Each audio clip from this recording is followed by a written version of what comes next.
A pandemia trouxe isso. A gente entende então que esse isolamento piorou a situação. E a gente entende que o querer se isolar também, querer ficar sozinho também é um sintoma que às vezes a pessoa tá entrando ali numa depressão, tá querendo se isolar às vezes por medo e pode ser por causa da ansiedade, né? Então, a gente faz essa conversa até para explicar mais para as pessoas, né? Elas entenderem que às vezes se está tendo esses sintomas, é bom procurar, né, um psicólogo, é bom procurar um psiquiatra.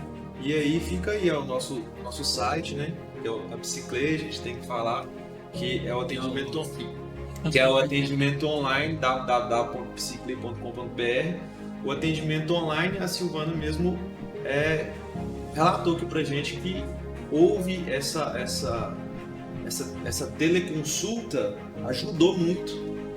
E a gente viu que a realidade é outra. As consultas são também da mesma forma que a presencial, né, Silvana? O que você Sim, sim. Na verdade, assim, no primeiro momento, o atendimento online, ele era assustador. As pessoas ficavam pensando como pode alguém, um profissional da área da saúde, me ajudar pela tela de um computador ou pelo meu celular. Rapidinho, e da sua experiência, também era do lado do psicólogo? Também era assustador? Também muito assustador, porque assim, como que eu... Porque, entendam, a gente vem de um contexto de uma formação. Então, eu fiz a minha faculdade, fiz as minhas pós, tudo que eu fiz me ensinou a estar aqui, ó, eu e você. Então, quando eu te atendo, eu ouço o que você me diz, mas uma das maiores ferramentas que eu tenho é analisar como você me diz. Então, muito mais do que o que você me diz, é como você conversa comigo. Isso faz muito mais sentido para mim como terapeuta. Diferente, claro, do médico psiquiatra, que a forma de avaliação é um pouco mais concreta, né? Então, eu estou preparada para olhar para você, ver como você fala, ver como você se movimenta, que tipo de expressão você faz. Então, a partir de tudo isso, eu vou montando um quebra-cabeça. Então, eu estou te ouvindo e estou tentando entender não só o que você está me dizendo, mas o que você está querendo me dizer. Porque o nosso maior mal é que nós não sabemos, e eu falo nós porque eu também sou assim, nós não sabemos como expressar para o outro aquilo que a gente precisa dizer. E isso é comum, às vezes...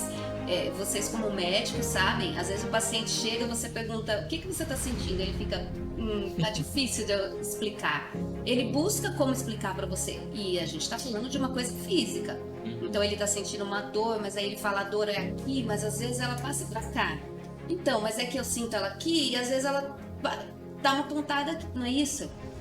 Tem coisas muito importantes, né? A gente tem que ter. Às vezes ele esquece de te contar um detalhe que faz toda a diferença no seu diagnóstico, né? Então, ele tá relatando um monte de coisa, mas tem uma mancha roxa enorme nele. E ele não te fala que apareceu uma mancha, um caroço, alguma coisa assim. Ah, eu tô com uma dor de cabeça tão forte, mas ele não fala pra você que ele sentiu um caroço na cabeça. E aí? Né? Então, são coisas que fazem diferença. No atendimento psicológico, isso é muito mais real. Você está conversando comigo, você está me falando, você está me contando uma situação, mas o que realmente te incomoda, dificilmente você vai conseguir verbalizar. E a minha expertise vai ter que me levar a entender o que está acontecendo com você, o que está acontecendo com o Edson, o que está acontecendo com o Lucas.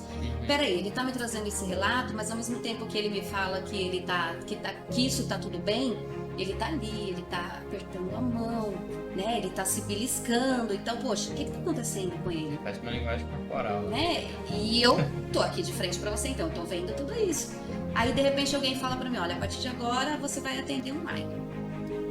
Tá? Então, o cara tá lá, aquela tela, onde mostra só o rosto dele.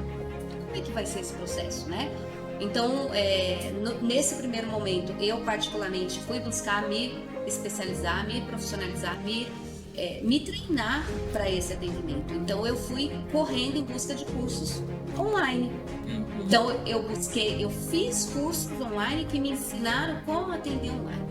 Ou seja, como entender dessa forma virtual o que está acontecendo com a pessoa que está do outro lado.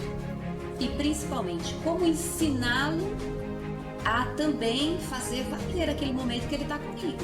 porque o cenário aqui está preparado, mas e do lado de lá? Achei isso muito legal. E o que você notou de diferença? Quando você começou a atender online, qual foi a diferença? O que você... Porque você tinha algum medo de, eu não vou ter aquele feedback corporal dele. E qual foi realmente sua maior dificuldade no atendimento online?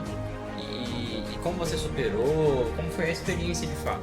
No primeiro momento, assim, o difícil era fazer, porque eu fui lá e me capacitei.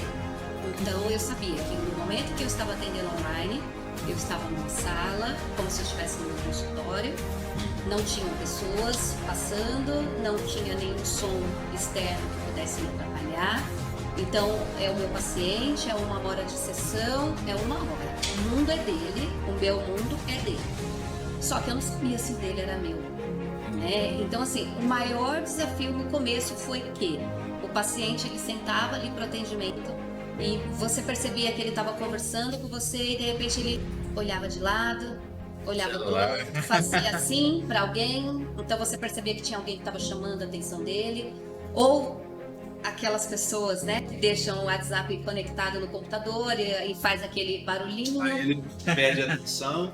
E nós, eu do outro lado também, ouvindo aquele barulho do WhatsApp subindo, aí você percebia que ele passava a mão no telefone, acho que alguém ligando, ele desligava. Olhando para baixo.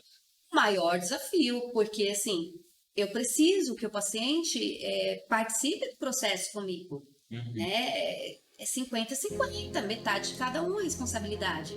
No processo terapêutico, talvez mais ainda do paciente do que do terapeuta, Eu tô ali, eu tô simplesmente segurando na mão dele e direcionando ele por um caminho. Só que a caminhada é dele, as pernas são dele. E se ele sentar no meio do caminho, não dá para eu arrastar, não tem como. Então eu precisei, assim, foi necessário que antes do atendimento eu fizesse uma outra sessão, uma sessão onde eu pudesse explicar para o meu paciente, ensiná-lo como ter de mim, como terapeuta, o meu melhor naquele atendimento. Como fazer com que aquele valor que ele investe, como que aquilo faça sentido para ele. Ele precisava entender. Então, assim, olha, antes de começar suas consultas, antes de qualquer cobrança, nós vamos ter um bate-papo onde eu vou te ensinar, onde eu vou te explicar como você vai tirar o melhor de mim, e desse nosso momento. Como que vai ser bom isso para você? Como que você vai ter realmente resultados, Então, assim, muito bacana. Os pacientes ficavam assim meio, nossa, o que é isso, Tipo, como você... E aí era aquele primeiro questionamento, não, mas você não vai cobrar? Não é uma consulta, é um bate-papo. E aí você explicava, eu começava. Processo. Eu preciso que você esteja sozinho, eu preciso que o ambiente seja adequado, eu preciso que você foque aqui, no nosso processo, como se você estivesse no consultório. Até dava uma dica para os pacientes, eu falava, olha, faz o seguinte, se arruma, como se você estivesse indo para o consultório. Porque às vezes, aquela coisa do home office, O pijama, aí da parte para cima você coloca uma blusinha, amarra o cabelo, tá tudo certo. E você tá de chinelo, de shorts, enfim, tem problema. Se é um trabalho que você faz, se você tem disciplina e consegue se organizar, beleza. Mas não para essa consulta. E eu sempre falo, eu aderi às consultas online para minha vida. Então, eu tenho agora neurologista marcado online. Mas vem aqui, vamos fazer presencial. Vou atravessar a cidade